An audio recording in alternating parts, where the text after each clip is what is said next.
We have art, lest we perish of the truth. I wrote that not to be poetic, but to be precise. The truth is unbearable. The truth is indifferent. The truth is chaos. If you saw the world as it is, new in all its randomness, violence, indifference, without illusion, without veil, your soul would shatter. The truth is that life has no reason, no direction, no built-in worth, and still we live. Why? Not because of science, not because of reason, not because of morality. We live because of art. Art does not lie to us. It transforms the lie into something we can hold. Art is not a distraction. It is how we survive the unbearable. It gives chaos form. It makes pain sing.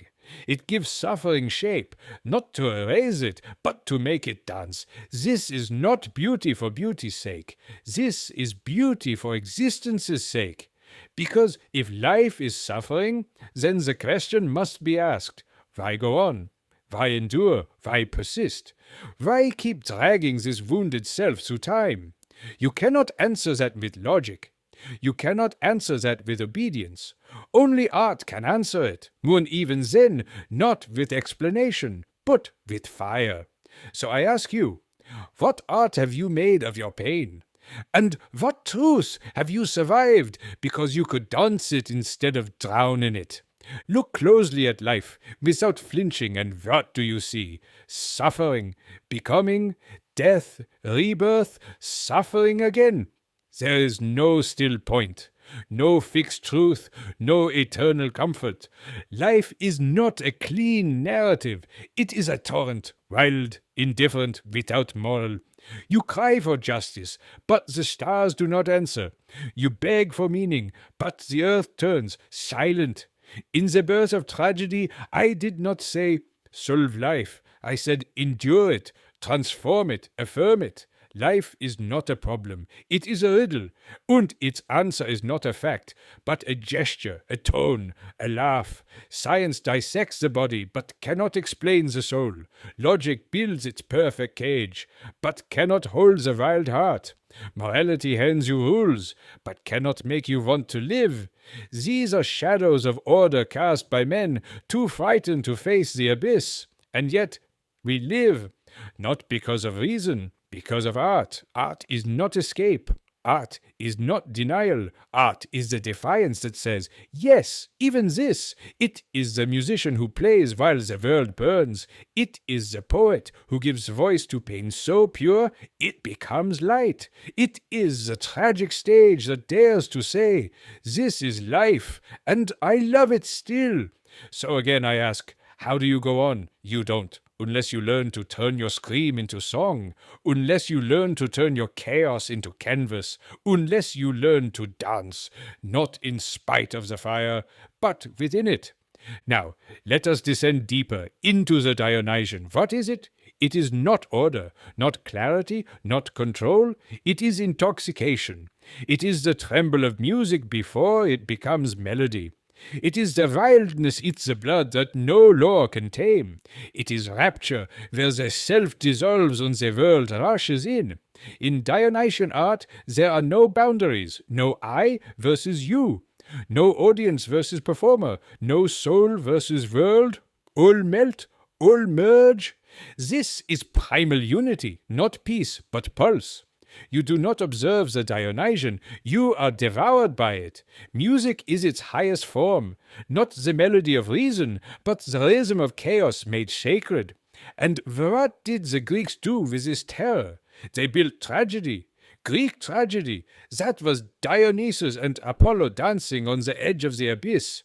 In tragedy, the individual suffers, yes, but that suffering is not hidden. It is sung, it is ritualized, it becomes beautiful. This is the miracle. Suffering does not disappear, but through myth, through music, through stage, it becomes bearable. No, more than bearable. It becomes necessary, it becomes holy. Because in that moment of ecstasy, when you lose your name and your fear, when your tears fall with the chorus, you touch the truth. And it does not break you. It breaks you open. Two gods shaped the soul of art. Two forces shaped the face of tragedy. Apollo, Dionysus, understand them not as myth, but as principle. They are not just names. They are two eyes through which we see the world. The Apollonian is clarity. It is the sculptor's hand. It is dream, boundary, proportion. It builds temples of light and reason. It whispers, know thyself. It says, make the chaos beautiful by carving it into form. The Dionysian is madness. It is the musician's blood. It is frenzy, rhythm, intoxication. It dissolves boundaries, merges all things. It shouts, forget yourself. It sings, let go. Become one with the pulse of the world. Now, bring them together. This is tragedy. When the structure of Apollo holds the storm of Dionysus, when chaos is given just enough form not to destroy, but to reveal, that is when art becomes divine. The Apollonian alone gives us sterile perfection. The Dionysian alone gives us raw chaos. But when they collide and embrace, we get what the Greeks called tragedy. We get truth that wounds and heals in the same breath. This is the secret. Art is most powerful when it does not choose sides, when it stands on the line between control and ecstasy. And when you, the artist, stand on that line too, you become the cause. Not explaining life, but sinking it into being. If you want to touch the Dionysian directly, listen to music, not just melody, not just harmony, but that deep rhythm that bypasses the mind and goes straight to the blood. Music in its purest form is the voice of becoming. It has no image, no boundary, no argument. It sweeps you into itself, like a river that doesn't ask for permission. This is why for a time I believed in Wagner. He brought myth and music together. He dared to make tragedy sing again. And do not misunderstand it. It is not a lie. It is not superstition. Myth is the communal dream, the soul of a people sculpted in symbol. It takes the chaos of the world and gives it a rhythm we can dance to. It does not deny suffering. It reveals it. Tragedy was the highest art because it told the truth, without illusion, without redemption. It did not say, you will be saved. It said, you will suffer. And here is how we make it sacred. That is affirmation. Not because life is painless, but because we transform the pain into something radiant. This is the power of aesthetic transformation. We do not escape suffering, we give it a stage. We do not solve death, we sing it. And in doing so, we affirm it all, even the terror, even the absurdity, because art teaches us not to flee truth, but to endure it beautifully. The true artist serves no flag, no altar, no market, no morality. He serves life itself. He does not create to teach. He does not create to please. He creates because something within him burns and must become form. Art at its highest is not comfort, it is defiance. It stands at the edge of the abyss, stares into the void and says, yes, even this I will shape into beauty. This is not decoration. This is not therapy. This is metaphysical rebellion. The artist is the one who looks into chaos and answers, not with despair, but with creation. This is what Zarathustra meant when he said, the Creator seeks companions, not corpses. He did not call for worshippers, he called for creators. To create is to revolt, to say, I will not be crushed by meaninglessness. I will not bow to inherited values. I will build something radiant from my ruin. This is why I said, only as an aesthetic phenomenon is existence justified. Not because life becomes beautiful, but because beauty becomes how we endure it. The artist does not need to be understood. He needs only to affirm, with brush, with chord, with word, with silence.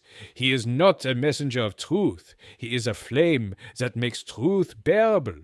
He does not worship life. He wills it, in color, in chaos, in rhythm. So I ask you, what have you made not in spite of your wounds, but because of them? And what God sleeps within you, waiting for a canvas? I rejected Christianity, not because it failed to comfort, because it succeeded too well. It turned pain into virtue. It turned weakness into a throne. It taught men to endure, but not to create. It buried the instinct to rise beneath sermons of submission. I rejected rationalism, because reason is a cage. A beautiful one, yes, but one that tries to pin down a world that rises and breathes and bleeds. The cold clarity of logic can never hold the heat of becoming. I rejected utilitarianism, because life is not about what is useful. It is about what burns. I was not looking for comfort. I was looking for intensity, for a flame that does not ask if it is good or useful or true, only if it is alive. And where did I find that flame? In art. Art is the final sanctuary. Not because it hides us from life, but because it plunges us deeper into it. Not because it redeems suffering, but because it justifies it. If religion failed me, and morality disgusted me, then art remained, not as escape, but as resistance. A painter does not solve the world. He confronts it with color. A composer does not flee death. He scores it in minor key and dares us to listen. This is why I say, the Übermensch is an artist. Not of paintings or symphonies, though he may create those too. He is an artist of values, an artist of self, an artist of meaning. He looks at the void, and he draws form from it. He looks at chaos, and he builds something beautiful enough to bear it, not by permission, by will. Now, turn your gaze inward, not at what you've endured, but at what you've made of it. Ask yourself, what kind of world do your creations reveal? Because every creation is a confession. Every brush stroke, every note, every word, it tells the truth of what you believe about life. Does your art tremble with fear? Does it beg for approval? Does it imitate, obey, blend in? Or does it rise? Does it dare? Does it burn? Art is a mirror, but not of the world. It is a mirror of you. Some create to hide. They mask their longing behind trend, behind technique, behind moral safety. But the true artist, he creates to expose, not his opinions, not his wounds, his will. If your creation conforms, it means you fear. If your creation offends, surprises, ignites, it means you believe, not in God, in life. So I ask you, do you dance or do you hide?